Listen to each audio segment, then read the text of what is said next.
Hello students, webs के इस YouTube channel पर आप सभी का स्वागत है। ये ट्रायल बैलेंस का वीडियो नंबर 2 होने वाला है, जहां पर हम ट्रायल बैलेंस का एक अलग टाइप का क्वेश्चन का हम लोग क्या करेंगे, सॉल्विंग करेंगे। इसके पहले कॉन्सेप्ट और साथ ही साथ एक नॉर्मल सा जो क्वेश्चन होता है, जो एंट्री लेवल का क्वेश्चन होता है, वो हमने सॉल्व किया था।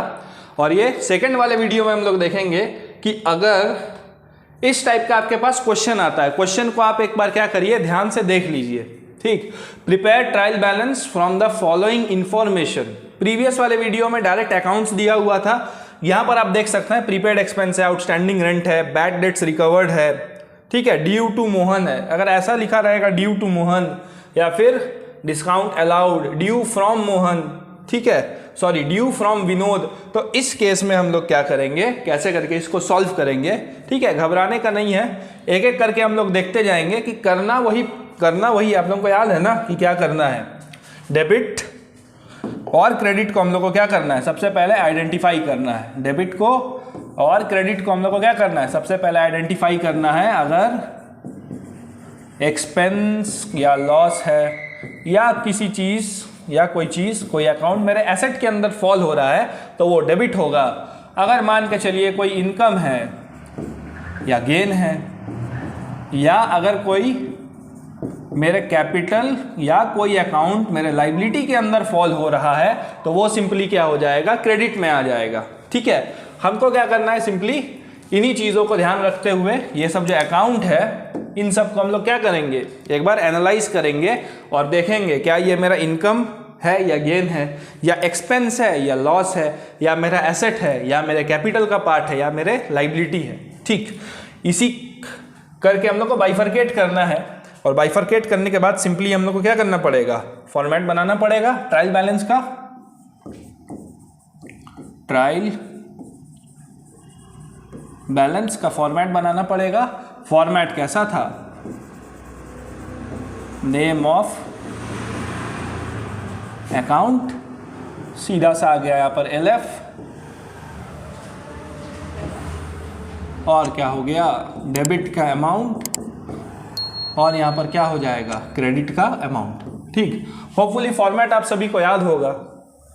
और अगर बाइफरकेशन करना भूल गए होंगे या फिर प्रीवियस वीडियो अगर आप नहीं देखे होंगे उसको एक बार देख लीजिएगा। अगर फिर भी कोई दिक्कत आता है तो यहाँ पर भी हम लोग स्टेप बाय स्टेप इसको सॉल्व करने का कोशिश करते हैं। सबसे पहले मेरा क्या है, सबसे पहला मेरा है प्रीपेड एक्सपेंस 5000 का।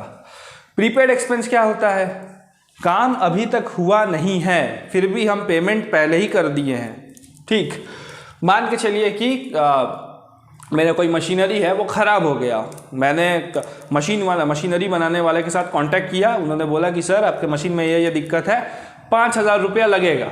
तो हम बोले कि एक काम करो, आप 5000 रुपया अभी ले लो, मेरे ऑफिस में आके या मेरे फर्म में आके मशीन को आप बना के चल जाना, कंपनी में आके मशीन को बना के चल जाना। तो वो बनाया नहीं है अभी तक, लेकिन हम क्या कर दिए हैं, पहले से ही उसको खर्चा दे दिए हैं। मतलब जो भी मशीन में खर्चा होने वाला था वो हम पहले से दे दिए हैं। तो जब वो मशीन बनाएगा तो क्या तब उस केस में हमको उसको फिर से 5000 देना पड़ेगा? नहीं देना पड़ेगा। तो ये जो मेरा प्रीपेड एक्सपेंस है, मतलब एक्सपेंस अभी तक हुआ नहीं है, वो आके मेरा मशीन बनाया नहीं है, लेकिन फिर भी हम उसको एडवांस में ही पैसा दे दिए, तो ये मेरा क्या बन जाएगा, एसेट बन जाएगा। ठीक है, ये मेरा क्या बन जाएगा, एसेट बन जाएगा। और एसेट आपको पता ही है, इसका एसेट का बैलेंस क्या होता है, डेबिट होता है, सिंपल सा बात है। ठीक, अब सेकंड वाले में आते हैं, आउटस्टैंडिंग रेंट।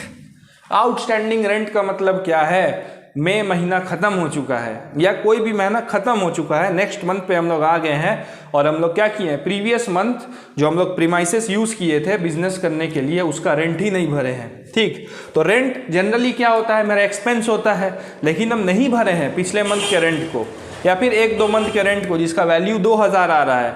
अगले बार जो मान के चलिए कि 1000 ही रेंट है, तो इसका मतलब 2000 हम लोग नहीं दिए हैं। तो अगले मंथ जब हम लोग पेमेंट करेंगे तो हमको करंट मंथ का जो रेंट है 1000, वो तो देना ही पड़ेगा। साथ ही साथ पिछले 2 महीने का जो 1000 बाकी है, मतलब 2000 बाकी है, उसको भी तो देना पड़ेगा।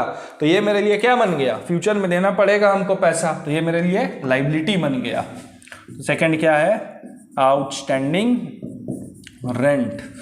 आउटस्टैंडिंग रेंट मेरा क्या है, लायबिलिटी है।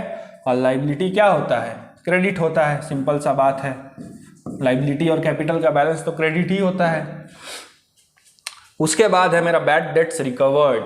ठीक, बैड डेट्स रिकवर्ड क्या होता है? मान के चलिए मेरा 50,000 का डेटर था, उसमें से कोई आदमी था जो मेरे से 10,000 रुपया ड्यू मतलब रखता था कि हमको कंपनी को उस आदमी से, सपोज ए है, यहाँ पर आप एक एग्जांपल ले लीजिए तो हो सके कि आपको और बढ़िया समझ में आए। ठीक, जैसे मान के चलिए ए है और ये मेरा कंपनी है। ए कंपनी को देने वाला था 10,000 रुपये। कितना देने वाला था? 10,000 रुपये, और बिना दिए ही चल गया। बिना दिए ही चल गया तो ए क्या हो गया? जब हम लोग अपने कंपनी में रिकॉर्ड करेंगे तो ए को किस अकाउंट में रिकॉर्ड करेंगे? Bad debt. तो बैड डेट कितना का हो गया? 10,000 का हो गया। हो गया ना। अभी मान के चलिए यहाँ पर क्या लिखा हुआ है? Bad debt recovered 4,000। अभी मान के चलिए कुछ समय बाद ए जो है खुद कंपनी में आता है और बोलता है कि 10,000 जो बाकी था तो उसमें से आप क्या करिए, 4,000 रुपया, 4,000 रुपया क्या करिए, हम दे देते हैं कंपनी को। तो कंपनी के लिए क्या हो गया? गेन हुआ कि नहीं? क्योंकि हम लोग तो पूरा 10,000 क्या कर दिए थे? राइट ऑफ कर दिए थे। हम लोग को लगा था, हम लोग को मतलब कंपनी को ऐसा लगा था कि ए से पैसा मिलेगा ही नहीं, लेकिन ए आके क्या कर दिया? पैसा दे दिया। ठीक, तो ये मेरे लिए क्या हो गया? गेन हो गया। तो होपफुली आप इस पॉइंट को समझ गए होंगे। हाँ, अब बैड डेट्स रिकवर्ड मेरे लिए क्या हो गया? गेन हो गया। तो थर्ड नंबर में हम लोग क्या लिखेंगे? Bad debts recovered. ठीक है, बैड डेट्स रिकवर्ड मेरा गेन है, और गेन क्या होता है? क्रेडिट होता है, आप सभी को पता है। उसके बाद हम लोग आते हैं फोर्थ नंबर पे, interest on investment. Interest on investment 1,000। Interest on investment. Interest on investment क्या है? कहीं पर हम लोग पैसा इन्वेस्ट किए थे कोई चीज़ में, ठीक, तो वो मेरा एसेट है, लेकिन उसके ऊपर हमको इंटरेस्ट भी तो मिलेगा, तो वो मेरा क्या होगा? इनकम होगा ना। और इनकम क्या होता है? क्रेडिट होता है। उसके बाद है ड्यू टू मोहन। मोहन को पैसा देना है। अब इसको थोड़ा आप ध्यान से समझिए, क्योंकि यहाँ पर हो सके कि आपको लग रहा हो कि ये क्या नया चीज़ आ गया। हालांकि ये नया नहीं है, बस बोलने का तरीका अलग है। देखिए, ड्यू टू मोहन मतलब मोहन को पैसा देना है। तो पैसा किसको देते हैं? सिंपल है, क्रेडिटर को देते हैं ना पैसा। जिसको पैसा देते हैं वो क्रेडिटर, जिससे पैसा लेते हैं वो डेटर। तो क्रेडिटर क्या होता है? लाइबिलिटी, और लाइबिलिटी क्या होगा? क्रेडिट ही होगा। Due to Mohan 5,000। कितना देना है मोहन को? 5,000। ठीक, छठे नंबर पे आ जाते हैं अब, 6 नंबर पे, bank overdraft. Bank overdraft previous video में मैंने समझाया है क्या होता है। बिजनेसमैन जो करंट अकाउंट खोलते हैं, जीरो बैलेंस होने के बावजूद बैंक वाले उसको सर्टेन अमाउंट का लिमिट ग्रांट करते हैं कि आपके पास चलिए जीरो बैलेंस है ना, फिर भी आप क्या कर सकते हैं? पेमेंट कर सकते हैं। तो वो क्या होता है? शॉर्ट टर्म लोन जैसा होता है। और जो भी हो, लोन हो, शॉर्ट टर्म हो, लॉन्ग टर्म हो, लोन मेरे लिए क्या हो जाएगा? लाइबिलिटी, क्योंकि हमको बाद में पेमेंट तो करना पड़ेगा उसका। चलिए, यहाँ पर हो गया। उसके बाद आता है डिस्काउंट अलाउड। 7 नंबर में क्या आ जाता है? Discount allowed. डिस्काउंट अलाउ कर रहे हैं, तो जिसको अलाउ कर रहे हैं उसके लिए तो फायदा है, लेकिन हम अलाउ कर रहे हैं, मेरे लिए क्या है? ये नुकसान ही है। तो डिस्काउंट अलाउड क्या होगा? नुकसान होगा। कितना का नुकसान हुआ मेरे को? 800 का। 800 है ना, ठीक है। अब यहाँ पर देखिए, ड्यू फ्रॉम विनोद। यहाँ पर क्या आ गया? मोहन के बाद कौन आ गया? विनोद आ गया। चलिए, इसको भी हम लोग देखते हैं कैसे करके किया जाए। 8 नंबर में क्या है? Due from Vinod. ठीक है, ड्यू फ्रॉम विनोद का मतलब विनोद हम लोग को पैसा देगा, कंपनी को पैसा देगा। तो जिससे पैसा मिलता है उसको क्या बोलते हैं हम लोग? सिंपल टर्म्स में डेटर्स बोलते हैं। और डेटर मेरा क्या होता है? एसेट होता है ना। और एसेट का बैलेंस क्या होता है? क्रेडिट की डेबिट। सिंपल सा बात है, एसेट का बैलेंस डेबिट होता है। तो 1200 हम लोग क्या कर देंगे? डेबिट कर देंगे। कोई दिक्कत? उसके बाद क्या है, इन्वेस्टमेंट। अभी इन्वेस्टमेंट का इंटरेस्ट मिला ना हम लोग को यहाँ पर, ठीक है, तो ये मेरा इनकम है, इन्वेस्ट किए हैं तभी इंटरेस्ट मिला है, सीधा सा बात है। तो इन्वेस्टमेंट क्या है, मेरा एसेट है। इन्वेस्टमेंट क्या है, एसेट है। और एसेट क्या होता है, डेबिट की क्रेडिट? एसेट मेरा डेबिट होता है, सही बात। चलिए, एसेट मेरा डेबिट होता है। 10th नंबर पे अब आते हैं। 10th नंबर में क्या बोला है, देखिए, पेटेंट। कोई भी आप नया प्रोडक्ट या कोई भी नया प्रोसेस या कोई भी नया टेक्नोलॉजी आप खोज लिए, अब आप चाहते हैं कि हम खोजे हैं तो इसको हम ही क्या करेंगे, यूज़ करेंगे, कोई और यूज़ नहीं कर पाएगा। तो इसके लिए हम लोग उसको गवर्नमेंट से पेटेंट करवा देते हैं। उसका लीगल राइट्स जो होता है यूज़ करने का, वो खाली उस कंपनी या उस पर्सन के पास रहेगा। तो पेटेंट क्या हो गया, एक एसेट हो गया ना पर्सन के लिए। और ये किस कैटेगरी में आता है, इनटेंजिबल एसेट, ठीक।